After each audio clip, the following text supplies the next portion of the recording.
하나님께서 오늘 우리에게 주시는 말씀입니다. 사도행전 22장 말씀입니다. 22장 1절에서 21절까지의 말씀을 제가 한 절, 여러분이 한 절 이렇게 교독하겠습니다. 부형들아, 내가 지금 여러분 앞에서 변명하는 말을 들어라. 그들이 그가 하리머니 말로 말함을 듣고 더욱 조용한지라 이어 이르되, 나는 유대인으로 길리기아 다수에서 났고 이 성에서 자라 가말리엘의 문화에서 우리 조상들의 율법의 엄한 교훈을 받았고 오늘 너희 모든 사람처럼 하나님께 대하여 열심히 있는 자라. 내가 이 돌을 박해하여 사람을 죽이기까지 하고 남녀를 결박하여 옥에 넘겼으니 이에 대제사장과 모든 장로들이 내 증인이라. 또 내가 그들에게서 다메섹 형제들에게 가는 공문을 받아가지고 거기 있는 자들도 결박하여 예루살렘으로 끌어다가 형벌 받게 하려고 가더니, 가는 중 다메섹에 가까이 갔을 때에 오정쯤 되어 호레이할로부터 큰 빛이 나를 둘러 비치매 내가 땅에 엎드러져 들으니 소리 있어 이르되, 사울아 사울아 네가 왜 나를 박해하느냐 하시거늘, 내가 대답하되 주님 누구시니까 하니 이르시되 나는 네가 박해하는 나사렛 예수라 하시더라. 나와 함께 있는 사람들이 빛은 보면서도 나에게 말씀하시는 이의 소리는 듣지 못하더라. 내가 이르되 주님 무엇을 하리이까? 주께서 이르시되 일어나 다메섹으로 들어가라. 네가 해야 할 모든 것을 거기서 누가 이르리라 하시거늘, 나는 그 빛의 광채로 말미암아 볼 수 없게 되었으므로 나와 함께 있는 사람들의 손에 끌려 다메섹에 들어간노라. 율법에 따라 경건한 사람으로 거기 사는 모든 유대인들에게 칭찬을 듣는 아나니아 하는 이가 내게 와 곁에 서서 말하되, 형제 사울아 다시 보라 하거늘 즉시 그를 쳐다보았노라. 그가 또 이르되, 우리 조상들의 하나님이 너를 택하여 너로 하여금 자기 뜻을 알게 하시며 그 의인을 보게 하시고 그 입에 나오는 음성을 듣게 하셨으니 네가 그를 위하여 모든 사람 앞에서 네가 보고 들은 것에 증인이 되리라. 이들은 왜 주저하느냐? 일어나 주의 이름을 불러 세례를 받고 너희의 죄를 씻으라 하더라. 후에 내가 예루살렘으로 돌아와서 성전에서 기도할 때에 황홀한 중에 보면 주께서 내게 말씀하시되 속히 예루살렘에서 나가라. 그들은 내가 내게 대하여 정하는 말을 듣지 아니하리라 하시거늘, 내가 말하기를 주님 내가 주를 믿는 사람들을 가두고 또 각 교당에서 때리고 또 주의 증인 스데반이 피를 흘릴 때에 내가 곁에 서서 찬성하고 그 죽이는 사람들의 옷을 지킨 줄 그들도 아나이다. 같이 합니다. 나더러 또 이르시되 떠나가라. 내가 너를 멀리 이방인에게로 보내리라 하셨느니라. 초등학교 시절에 제가 생각할 때, 참 그 이름 좀 특이하다, 그렇게 생각이 드는 친구의 이름이 있었습니다. 이름이 김치철이었습니다. 그 사촌의 이름은 김장철이었습니다. 김치철은 그때부터 지금까지도 친구로 잘 지내고 있는데, 우리 친구는 잘 숙성된 김치처럼 사람이 부드럽고 마음이 잘 녹아드는 그런 친구입니다. 잊을 수 없는, 잊혀지지 않는 이름입니다. 특히 요즘에 김장을 하는 계절엔 그 이름들이 생각납니다. 옛날에는 겨울에 채소를 키우지 못했었지요. 그래서 겨울철 약 3개월에서 4개월 동안은 김치가 생산되지 않으니까, 채소가 생산되지 않으니까 김치는 아주 중요한 식품이었습니다. 겨울철에 부족할 수 있는 비타민과 미네랄을 주로 공급해주는 공급원이었던 거죠. 그리고 여러 가지 유익한 영양적인 가치가 있는 그런 식품으로 우리 한국 사람들은 김치 없이는 못 산다고 하는 말도 하고 이제는 전 세계인이 좋아하는 식품이 되었습니다. 김치에 사용되는 재료를 통해서 발효가 일어나게 되는데 유산균이 많이 발생하게 됩니다. 최대 3,000여 종이나 추정이 되는 수많은 미생물이 이 김치 안에는 존재하고 있습니다. 그리고 김치에 있는 글루타민산 나트륨은 우리가 보통 감칠맛 난다 그렇게 말하잖아요. 그 맛을 또 내줍니다. 저온에서 잘 숙성된 김치는 감칠맛 내기 때문에 그 하나만 있어도 밥을 뚝딱 해치우게 됩니다. 제 어머니는 식사를 하시고요. 식사를 다 마칠 때쯤에는 꼭 하신 일이 있었습니다. 숟가락을 드시더니 김치 국물을 한 번, 두 번 떠서 꼭 드시는 것이었습니다. 저는 그때 이해가 되지 않았습니다. 엄마가 왜 저러시나? 그런데 지금은 이해가 됩니다. 그래서 그렇게 하셨구나. 어머니는 평생 속병이 없었습니다. 배 아프다는 이야기를 제가 들어본 적이 없습니다. 그 비결이 거기에 있었지 않나 싶습니다. 여러분, 김치 국물에는 살아있는 어마어마한 유산균이 들어있는 유산균 덩어리지요. 어머니가 그 유산균을 그렇게 숟가락 떠서 드신 것이었습니다. 그래서 위장이 튼튼하지 않으셨나 싶고요. 그래서 소화를 또 잘 시키지 않으셨나 싶습니다. 이렇게 숙성된 김치는 사람들이 좋아하고 행복을 느끼게 해주죠. 또 건강하게 살게 해줍니다. 그런데 이런 김치도요, 먹기에 좀 고약한 시기가 있죠.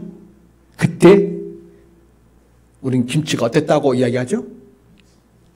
김치가 미쳤다고 이야기합니다. 그때는 이 맛 저 맛도 아니어서 이게 도대체 무슨 맛이야? 그런 거부감을 줍니다. 시간이 지나면서 숙성이 되어야 내 맛을 제대로 내게 됩니다. 그런 것처럼 여러분, 숙성되지 않은 인생은 우리가 참 가까이 하기 힘들죠. 그러나 잘 숙성된 사람은 가까이 하고 싶고 또 같이 있으면 편하고 즐겁습니다. 함께하면 맛깔이 납니다. 그런데 아무래도 덜 익은 사람, 덜 발효된 사람은 아무래도 가까이 하기 쉽지 않고요.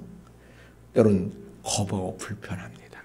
아직 발효가 덜 된 사람, 숙성이 덜 된 사람이라고 할 수 있겠습니다. 여러분, 김치는 자연 발효가 일어나서 많은 영양소가 이제 골고루 잘 배이게 되고 또 자연 발효가 일어나지만은 사람에게는 에덴동산에서 인간이 죄를 지은 이후로 사람에게는 죄라는 독소가 있어서 인격의 품성이 자연 발효나 자연 숙성은 되지 않습니다.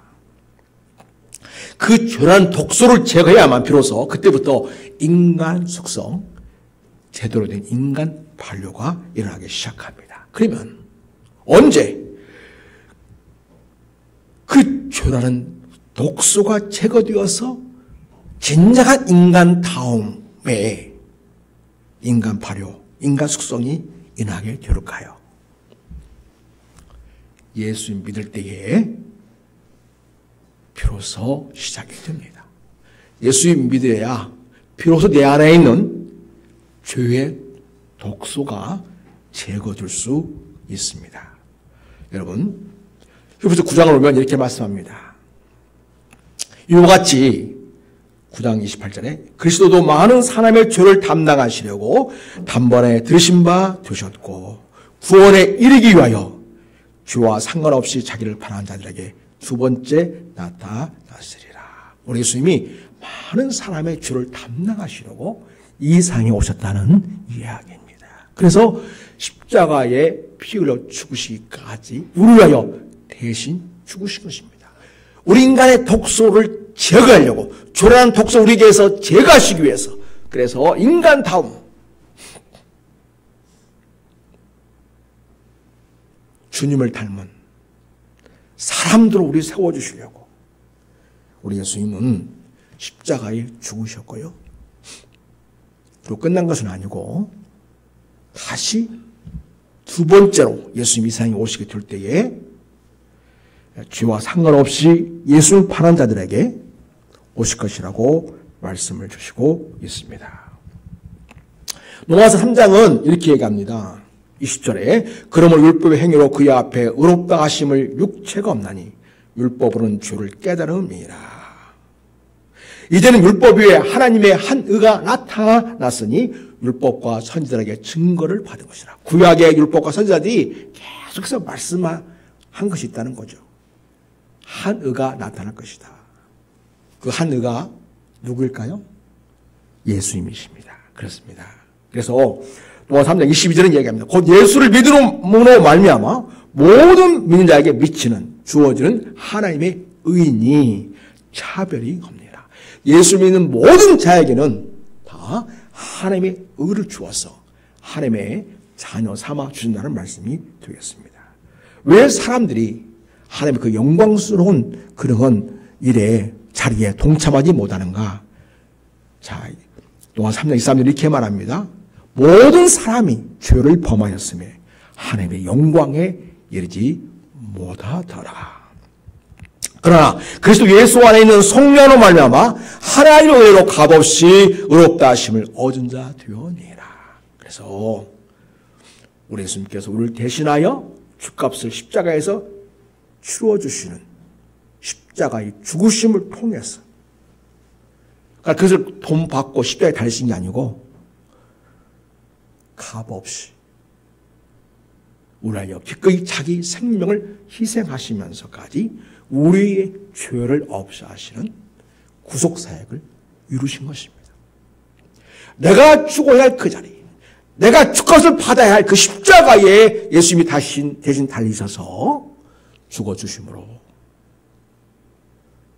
그를 믿는 자마다, 예수 믿는 자마다 하나님의 자녀가 되는 권세를 주시게 되고요. 죄를 이기고 세상 이기고 믿음으로 살아낼 수 있는 능력을 성령을 통하여 우리에게 주시게 되었습니다. 그렇습니다.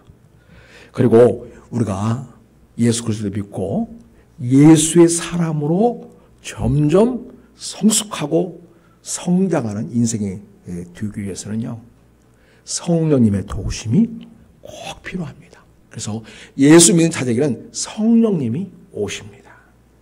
요한복음 16장 13절 이렇게 얘기합니다. 그러나 진리의 성령 오시면 그가 너희를 모든 진리 가운데로 인도하시리니 그가 스스로 말하지 않고 오직 들은 것을 말하며 장래일을 너희가 알리시리라. 그러니까 성부 하나님과 성자 예수님께서 우리 성령님에게 알려준 것, 그 모든 것을 우리에게 알려주셔서 우리가 하나님의 자녀로서의 삶을 살아가도록 우리의 길을 인도하시고요, 지혜와 능력을 주시고요, 죄를 이기고 세상을 이기고 악한 영을 이기면서 믿음으로 승리하도록 우리를 도우시고 우리와 함께 하시게 됩니다. 그럴 때 우리 인생은 진정한 영적 숙성, 발효가 시작이 됩니다. 로마서 5장은요, 사람들 하는 뭐라고 할까, 일이라고 할까, 짓이라고 할까, 이렇게 요약해서 얘기해 주고 있습니다. 육체의 일은 5장 19절, 갈라디아서 5장 19절입니다. 육체의 일은 분명하니 곧 음행과 더러운 것과 호색과, 20절에 우상 숭배와 주술과 원수 맺는 것과 분쟁과 시기와 분냄과 당 짓는 것과 분열함과 이단과 투기와 술취함과 방탕함과 또 그와 같은 것들이라. 전에 너에게 경계한 것 같이 경계하노니 이런 일을 하는 자들은 하나님의 나라를 유업으로 받지 못할 것이요. 예, 그렇습니다. 여러분, 그래서 예수 그리스도를 믿고 성령으로 거듭나지 아니하고서는 하나님 나라를 유업으로 받는 하나님의 백성이 될 수가 없습니다. 그래서 예수 그리스도를 믿고 성령을 받은 자만이 하나님의 백성답게 살 수 있게 되고 하나님의 나라를 유업으로 받아 영원토록 하나님과 더불어 새하늘과 새 땅에서 지내게 됩니다. 그래서 여러분, 우리가 예수를 믿고 성령이 내 안에 오시게 되면 내 인격과 성품이 날로 새로워지고 변화가 일어납니다. 내가 예수님을 내 인생의 주인으로 믿고 나의 구원으로 믿고 성령님이 내 안에서 역사하시게 되면 하나님의 말씀이 들려지기 시작합니다. 하나님의 말씀이 들려지면서 그 깨닫게 되는 은혜를 누리게 됩니다. 그래서 여러분, 그리스도인들은 성령을 통하여 주의 말씀을 들을 때에, 읽을 때에 깨닫는 맛을 알게 됩니다. 오죽했으면 다윗은 그 깨닫는 맛이 얼마나 감칠맛 나고 맛있던지 꿀소유보다 더 달도다 이렇게 표현했습니다. 사랑하는 여러분, 설교를 들을 때 깨닫는 은혜가 있기를 축복합니다. 말씀이 달게 느껴지고 삼켜지는 은혜가 있기를 축복합니다. 그 말씀이 살아 역사하여 그동안 죄로 인하여 상처난 것들, 죄로 인하여 애곡되었던 내 성품, 악한 것들을 다 내게서 치유하십니다.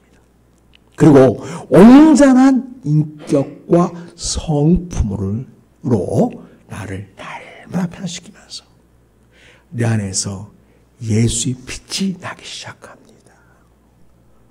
자기 요즘 얼굴이 좋아진 것 같아? 뭐 화장품 좋은 거 써?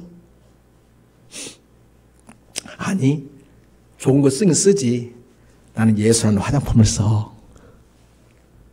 성령님이 내 안에 계시거든. 성령님이 내 인격을, 내 성품을 날로 새롭게 하셔서 내 얼굴도 변하게 하셔서 빛나게 하신다는 것입니다. 여러분, 갈라디아서 5장 22절을 보면 이렇게 말씀하십니다. 오직 성령의 열매는 사랑과 희락과 화평과 오래 참음과 자비와 양선과 충성과 온유와 절제니 이 같은 것을 금지할 법이 없느니라. 사람들이 바꿀 수 없다는 거죠. 성령님이 주권적으로 하시는 일이라는 것입니다. 그리고 그리스도 예수의 사람들은 육체와 함께 그 정욕과 탐심을 십자가에 못 박았느니라. 만약 우리가 성령으로 살면 또한 성령으로 행할지니. 사랑하는 여러분, 이렇게 내가 인간적인 노력으로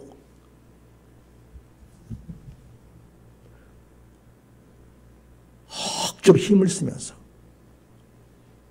주여 앉으려고 하는 것이 아니라 성령의 권능과 은혜에 붙들려서 성령의 인도하심을 따라서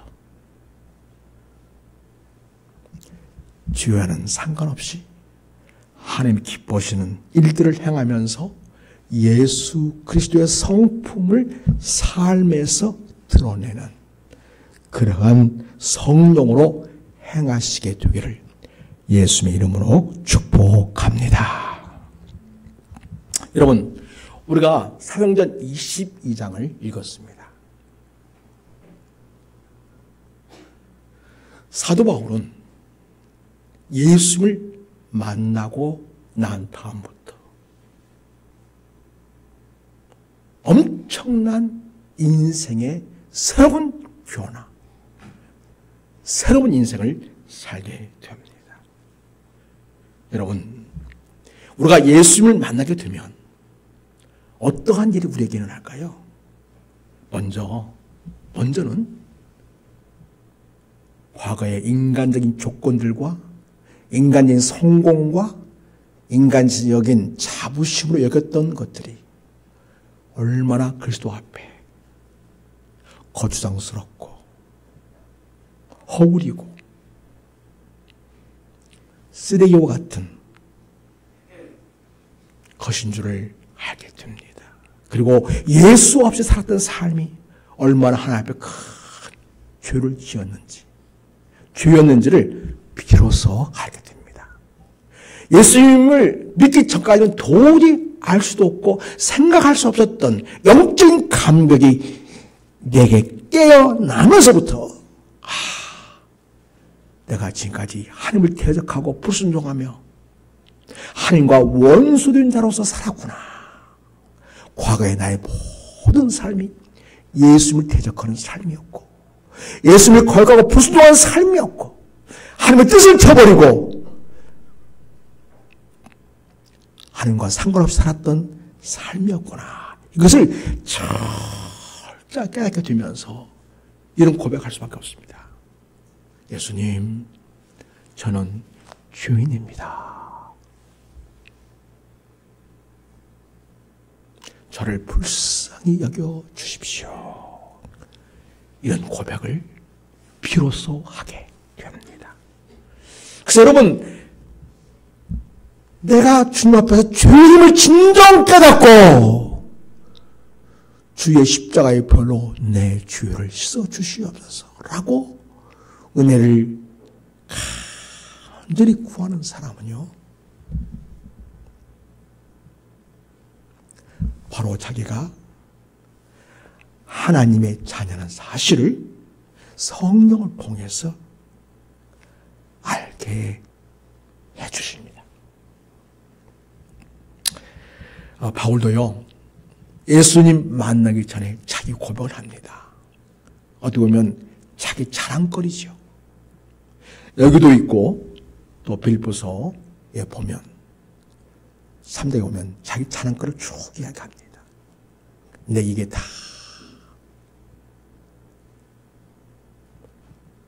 똥이나 오줌처럼 배설물에 불과한 것이라고 바울은 고백합니다. 근데 예수 만나기 전에는 이것이야말로 황금처럼 여겨지고 다이아몬드처럼 여겨지고 그렇게 화려하고 아름다운 비단처럼 여겨졌다는 것이죠. 그러나 영적인 감각에 깨어나고 영적 생명이 살아나면서부터 그런 모든 것이 헛되는 것이고 휴학의 낙을 누리는 것에 불과하다는 것을 알게 됩니다. 사도행전 22장 보면요, 3절에 나는 유대인으로 길리기아 타수에서 났습니다. 이 성에서 자라 가말리엘의 문화에서 우리 조상의 율법의 엄한 교훈을 받았습니다. 오늘 너희 모든 사람처럼 하나님께 대하여 열심히 있는 자라. 흠잡을 데 없이 가문 좋고 학벌 좋고 또 모든 일에 열정을 보이는 그런 책임감 있고 성실한 사람, 그런 사람으로 살아왔다고 이야기합니다. 근데 여러분, 이러한 가문과 출신과 높은 학력과 그런 인간적인 배경을 가진 모든 것들 가지고 뭐 한지 아세요? 4절에 보면, 보여주세요. 성경 4절.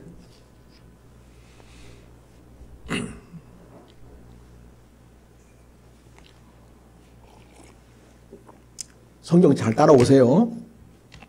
찾아보면 내가 이 돌을 박해하여, 이 돌은 예수 그리스도를 믿는 돌을 말합니다. 이 돌을 박해하여 사람을 뭐 하기까지 했다고요? 죽이기까지 했다는 거죠. 여러분, 도라는 것은 뭐예요? 자기가 믿는 진리에 대해서 어떤 역할을 해야 됩니까? 살리는 역할을 해야죠. 회복하는 역할을 해야죠. 치유하는 역할을 해야겠죠. 그런데 자기가 믿는 과거의 율법의 도를 따라서 바울은 사람 죽이는 일에 그렇게 열성을 보였다는 거죠. 이 도대체 뭐 하는 짓입니까? 어떤 정치가들은 자기가 어떤 지위에 있게 되면 그저 국민을 사랑하고 낮은 자리, 어려운 사람들 국가가 책임지고 돌보고 그러한 일에 아주 열심을 냅니다. 어떤 사람들은 낮고 천한 그런 삶에 처해 있는 사람들의 피를 빨아먹고 뼈를 갈아먹고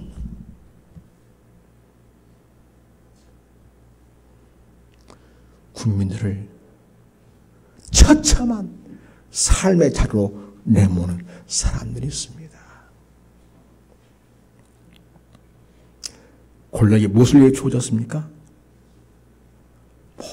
모든 사람이 인간다움의 삶을 누리고 인간이 가진 기본 권리를 충분히 발휘하고 자기의 주어진 재능과 모든 역량을 최대한 발휘해서 국민답게 사람답게 건강하게 행복하게 살 권리를 누리도록 돕는 것이 정치가의 역할입니다. 사도 바울은 많이 배운 사람입니다. 가문도 좋고요. 그가 또 뭐 했어요? 사람 죽이는 일을 하고 있다는 거죠. 사람 죽이는 일. 무엇보다도 구약성경에서 그토록 얘기했던 우리를 구원할 메시아 예수 그리스도를 그가 알지 못해서 믿지 못했기 때문에 헛된 열정으로 헛된 열심으로 종교적 야망과 성공을 위해 달려가는 인생으로 인생을 희생시키는 어처구니 없는 엄청난 일을 그렇게 해왔던 것입니다. 사도 보면 내가 이 돌을 박해하여 사람을 죽이기까지 했다. 난 너를 결박하여 옥에 넘겼다. 어디 보면 이에 대상과 모든 장로들이 내 증이라. 대상과 장로들을 모든 성도를 내세울 만큼 자기는 그렇게 그런 사람들에게 공직을 받을 수 있는 그런 이치에 있는 사람이라고 이야기합니다. 그래서 이제 또 지금까지도 예루살렘에 있는 많은 그리스도인들을 박해하고 핍박했는데 이제는 해외에 있는 다메섹에 있는 시리아 쪽에 있는 기독교인들까지 예수 믿는 사람까지 잡아 옥에 가두려고 공식 대상이 발급한 공식 공무를 가지고 지금 가는 길이었던 거죠. 그래서 거길 나를 또 결박하여 예루살렘에 끌어다가 형벌받게 하려고 했었다. 이렇게 말하고 있습니다. 자, 여러분, 바울은요, 이 자기가 가진 인간적인 세상적 조건을 마치 자기 인생의 자랑이고, 그게 자기 인생의 성장이고, 그것이 자기 인생의 성숙으로 그렇게 알고 살았던 것입니다. 아주 잘못 알고 살았던 것이죠.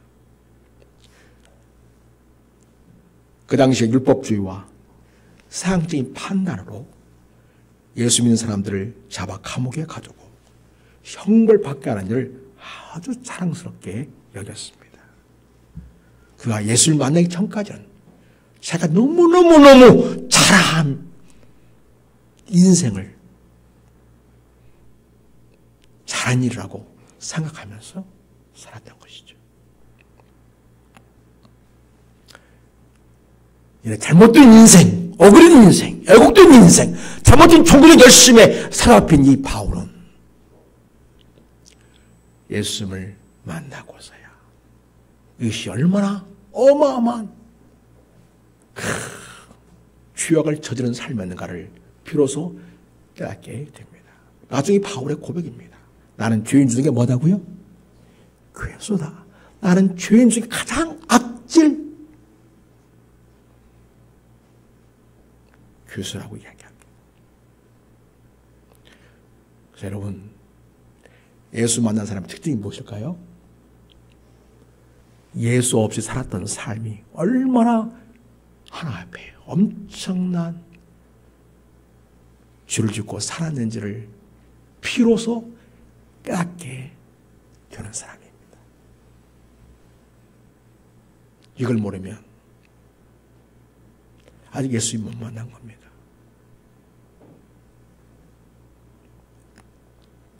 바울은 예수를 만나고 나서야 예수로 발효되고 성령으로 발효되어서 감칠맛 나는 인격과 삶으로 변화가 일어났습니다.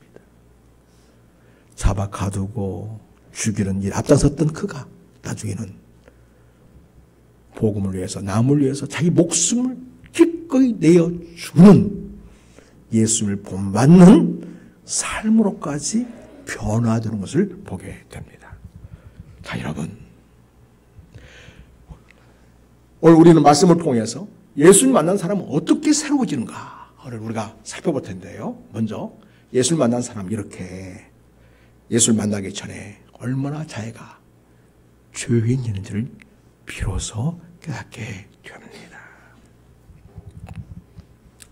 바울도 예수님 만나기 전에는 인간적인 조건으로 자기 삶의 가치, 자기 삶의 성공이라고 그렇게 보는 사람이었습니다. 이런 거죠. 나 이 정도야.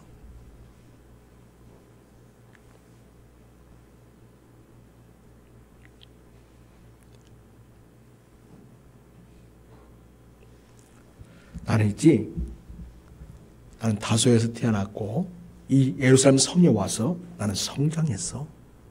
가말리엘 문화에서 우리 조상들의 율법에 엄한 교훈을 받았어. 성경 말씀에 관한 한 나는 독보적인 이해와 판단력을 가진 사람이야. 그리고 누구 못지않게 나는 완벽한 인생을 추겨온 사람이야. 그렇게 생각했던 것입니다. 오늘 너희 모든 사람처럼 하나님께 대하여 열심이 있는 자였다. 하나님께 대하여 열심을 품고 살아왔다고 이야기합니다.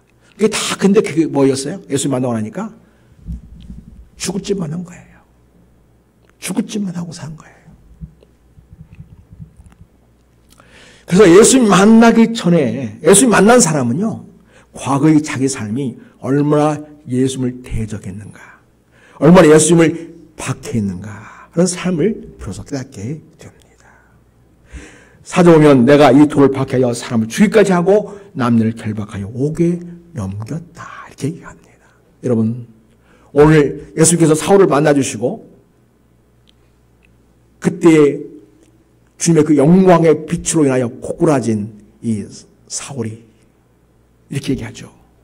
주여, 니시옵니까? 누구십니까? 예수님이 뭐라고 대답했죠?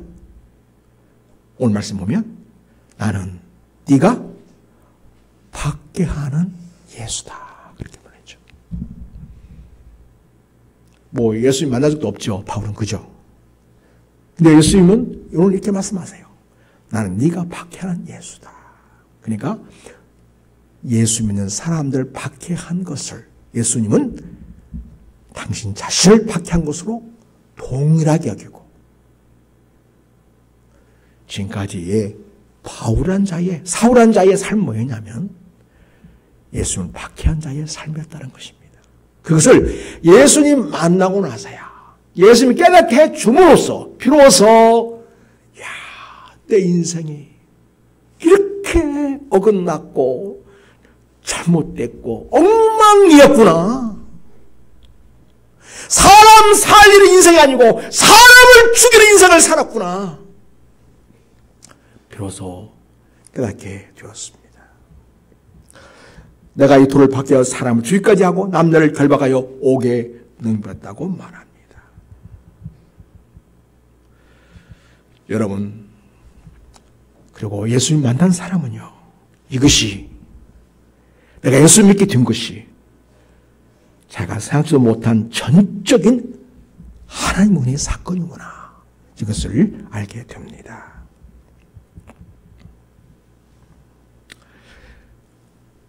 사울은 그날도 하나님께서 죽을 죄를 짓는 일을 하려고 다메섹으로 가는 중이었습니다. 다메섹에서 예수 잘 믿고 형제들을 잡아가지고 결박해서 예루살렘을 끌어가가지고 형벌받게 하려고 했다고 합니다. 다메섹에 가까이 갔을 때 한 12쯤 되었을까요? 호련히 할로보다 큰 빛이 사울을 둘러 비치었습니다. 땅에 엎드려서 쓰러졌습니다. 그때 소리가 있었습니다. 사울아, 사울아, 네가 왜 나를 박해하느냐? 사울이 말합니다. 주님, 누구십니까? 이르시되 나는 네가 박해하는 나사렛 예수다. 나와 함께 있는 사람들이 빛은 보면서도 나에게 말씀하는 이의 소리는 듣지 못하더라. 그러니까 예수님은 1대1 대면으로 그렇게 사울을 주목하여 지금 대화를 시도하고 있음을 보게 됩니다. 여러분, 예수님 우리를 만나기 전까지는 내가 평범하게 살았던 삶조차까지도 예수님을 박해하는 삶이었구나. 예수님을 핍박하는 삶이었구나. 예수님과 상관없이 하루를 거스르고 불순종하는 삶이었구나. 그것을 비로소 깨닫게 됩니다. 사랑하는 여러분, 예수 믿기 이전의 삶이 내가 얼마나 하나님 앞에 큰 죄악 가운데 있었고 주인이었는가를 절대 깨닫게 되는 은혜가 있기를 바랍니다. 여러분, 예수를 만난 사람은요, 그때부터 예수님으로부터 새로운 삶으로 인도함을 받게 됩니다. 예수님이 사울을 이제부터 인도하기 시작합니다. 10절 보면 내가 이르되 주님 내가 무엇을 하리까? 주께서 이르시되 일어나 다메섹으로 들어가라. 네가 해야 할 모든 것을 거기서 누가 이르리라 하시거늘. 나는 그 빛의 광채로 말미암아 볼 수 없게 되었으므로 나와 함께 있는 사람들의 손에 끌려 다메섹에 들어가노라. 사울을 차근차근 주님의 사람으로 세워 가시는 작업을 하시는 거예요. 그리고 사울에게 사람을 붙여가지고 안내를 받게 하시고 점점점 그가 진정한 하나님의 진리를 알게 하고 예수님에 대하여 비로소 믿음을 갖게 하는 일들을 우리 예수님이 시작하고 있음을 보게 됩니다. 그래서 예수님은 사울을 위하여 도울 사람을 준비하셨는데 바로 그 다메섹에 살고 있는 아나니아는 사람이었습니다. 12절 보세요. 율법에 따라 경건한 사람으로 거기 사는 모든 유대인들에게 칭찬을 듣는 아나니아라는 자가 존경받는 아나니아라는 자, 예수 믿는 사람이 있었습니다. 내게 와 곁에 서서 말하되 형제 사울아 다시 보라 하거늘 즉시 그를 쳐다보았노라. 예수님의 광채의 비춤을 받고 눈이 멀어버렸어요. 볼 수가 없었어요. 그런데 주님께서 보내주신 아나니아를 통해서 형제야 이제 눈을 떠서 이제는 보아라 하니까 즉시로 눈이 열려져서 자기 곁에 와 있는 사람을 볼 수 있게 되었습니다. 이렇게 여러분 예수님은요 우리를 만나 주시고요 우리가 예수의 사람으로 반듯하게 잘 세워질 수 있도록 옆에 사람을 붙여주어서 우리 삶을, 우리 믿음을 이끌어준 것을 보게 됩니다. 또 여러분, 이렇게 예수를 만난 사람은 죄의 사함을 받고요, 새로운 인생으로 거듭나게 됩니다. 14절 보겠습니다. 그가 또 이르되 우리 수왕대 하나님 너를 택하여 너로 하여금 자기 뜻을 알게 하시며 그 의인을 보게 하시고 네가 지금 이런 일을 겪는 모든 것은 아브라함과 이삭과 야곱 그리고 쭉 이스라엘 전 역사를 통해서 이스라엘 백성을 인도하셨던 그 하나님이 지금 너를 이끄시는 일이다. 근데 네가 지금까지 예수 믿는 사람을 옥에 가두고 결박해서 죽게 하기까지 했지만은, 그러나 하나님은 이미 만세 전부터 너를 하나님의 사람으로 택하셔서 오늘 예수님이 너를 만나 주신 것이고, 그리고 앞으로 네 인생은 예수님 안에서 새롭게 창조되는 인생으로 이루어지게 될 것이다. 이야기를 해줍니다. 네가 그를 위하여, 예수님을 위하여 모든 사람 앞에서 네가 보고 들은 것에 증인으로 살게 된다 말합니다. 16절 보겠습니다. 같이 읽습니다. 시작. 이제는 왜 주저하느냐? 일어나 주의 이름을 불러 세례를 받고 너희 죄를 씻으라 하더라. 그래서 주의 이름을 부른다는 것은 지금까지는 예수님을 박해했었죠. 주의 이름을 부른다는 것은 뭐예요? 예수님은 내 인생의 구원자요 주인 되시는 분이십니다. 완전히 생각이 바뀌게 되는 거죠. 바라본 관점이 바꾸지게 되는 거죠. 저는 예수님이 사울은 생각할 때는 죽일 놈이었어요. 그래서 예수님은 눈에 보이지 않으니까, 하늘에 계시니까 눈에 보이는 예수 믿는 사람, 예수 믿는 사람을 잡아 가두고 옥에 결박하고 그리고 박해하고 심지어 죽이는 일에 앞장서는 그런 일을 선지 않고 해왔던 것이죠. 이제는 주의 이름을 불러. 그러니까 이 말은 이제는 너를 만나신 예수님을 너의 인생의 구원자시오, 인생의 주로 그렇게 믿으라 그 말이죠. 그 증거로, 그 믿음의 증거로 뭘 받으라? 세례를 받으라. 세례 받는 것은 이제 예수님과 연합한 자로 앞으로 살아가라는 말입니다. 그래서 세례를 받고 너에게 죄를 씻으라 하더라. 그래서 예수 그리스도를 통하여 죄 씻음 받고 죄 사함 받고 이젠 예수의 사람으로 살아가는 새로운 인생으로 거듭나게 될 길이 열린 것입니다. 그렇게 사울은 예수님 만나고 새로운 인생으로 거듭나게 되었습니다. 여러분, 이 땅에 사는 우리 모든 인생들은요, 예수님 만나야 죄사함을 받습니다. 죄사함을 받고 구원 받음으로써 비로소 새로운 인생으로 거듭나게 됩니다. 그때부터 예수로 발효되는 인생, 성령으로 발효되는 새로운 인생, 감칠맛 나는 변화된 인생이 되기 시작합니다. 그리고 여러분, 그 인격과 삶이 성숙하게 주님을 닮은 자로 세워질 뿐만 아니라 네 번째로 예수를 만난 사람은 어떤 삶을 살게 되는가? 예수님께 보내받은 증인으로서의 사명을 받은 자로 살게 됩니다.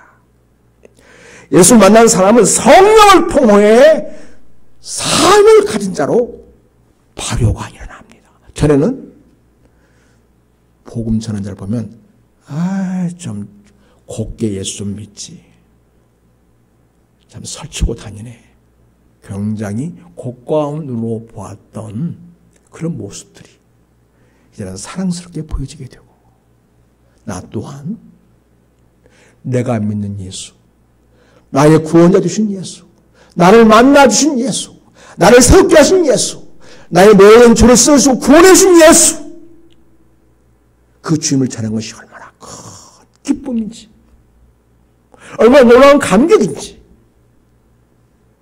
이제 주님을 찾는 자로 살아가게 됩니다.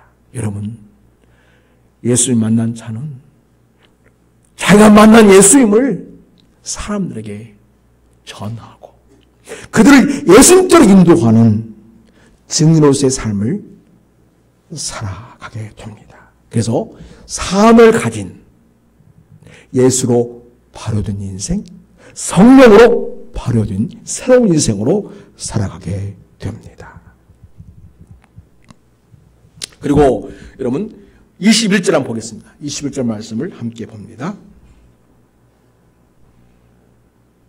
시작. 나더러 또 이르시되 떠나가라. 내가 너를 멀리 이방인에게로 보내리라 하셨느니라. 아멘. 예루살렘에 사는 그리스도인들은 과거에 사울이 얼마나 모질게 끈질기게 예수 믿는 사람들 잡아 가두고 박해를 너무 잘하기 때문에 사울을 만난 것조차 두려워했습니다. 아니 사울이 예수 믿는데 사울이 복음을 전하는데 그 얘기를 들어도 믿기지 않는 거예요. 왜냐하면 과거에 그가 한 일이 있기 때문에. 그래서 예루살렘에 있는 성도에게 복음을 전할 수가 없는 거예요. 과거에 자기 한 일 때문에 사람들이 공포심을 갖고 여전히 두려워하고 있습니다.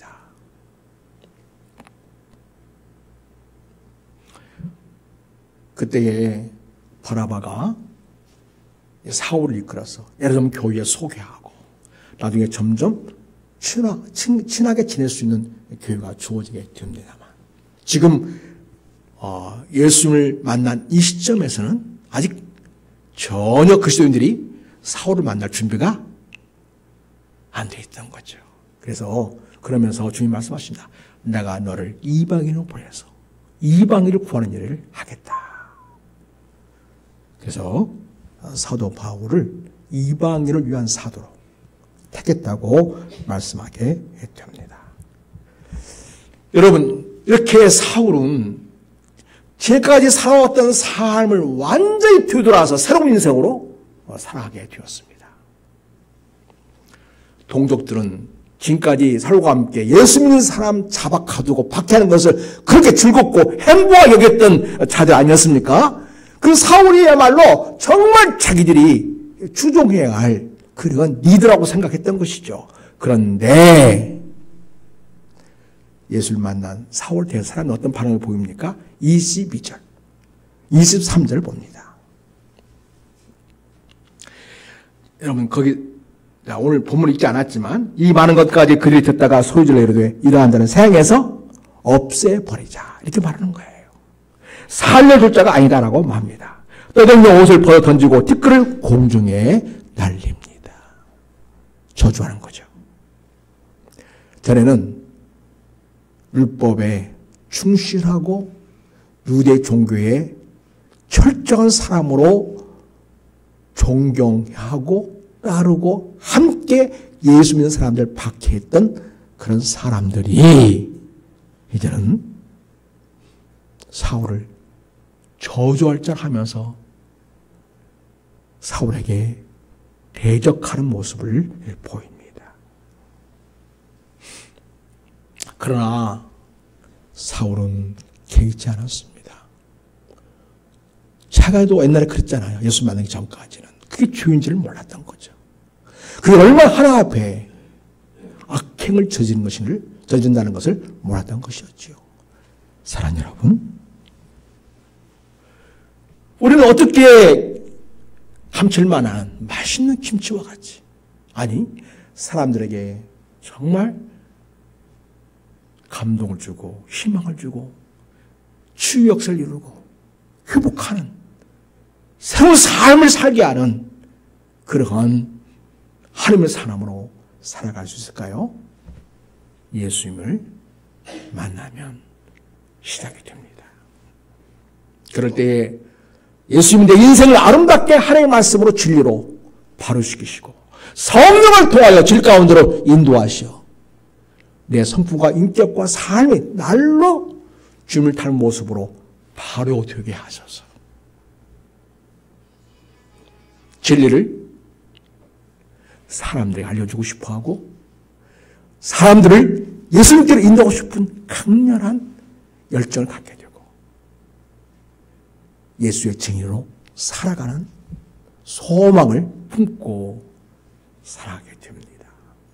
사랑하는 여러분, 우리 인생의 진정한 가치, 진정한 삶의 변화는요, 예수님 만날 때 이루어지게 됩니다.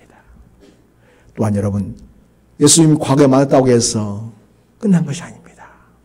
오늘 새롭게 주님을 만나면서 날마다 예수님의 사람으로 세워져 가고 여러분 모두 다 주님 안에서 사울이 변화되었던 것처럼 여러분도 날마다 주님 안에서 변화되어 성령 충만한 사람, 예수님의 인격과 성품을 가진 사람, 영광스러운 구원의 복음을 가진 사람으로서 사람들을 주님께로 인도하는데 아름다운 그리스도의 증인으로 그렇게 쓰임받는 삶이 되시기를 우리 예수의 이름으로 부탁을 드리고 그런 여러분을 모두 축복합니다.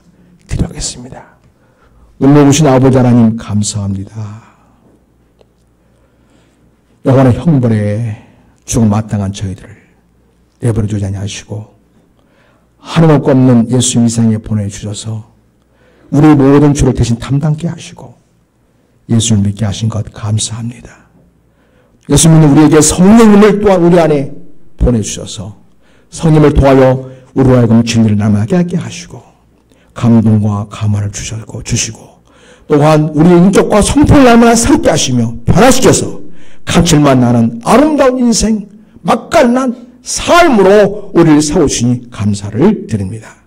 이런 은혜가 날마다 일어나게 도와주시옵시고 이제는 예수의 증인으로 성령 충만한 가운데 인생도 주께로 인도하는 아름다운 삶을 이루어가는 증인의 삶을 살게 하여 주시옵소서. 우리를 사랑하시는 주 예수 그리스도의 이름으로 축복하며 기도드립니다. 아멘.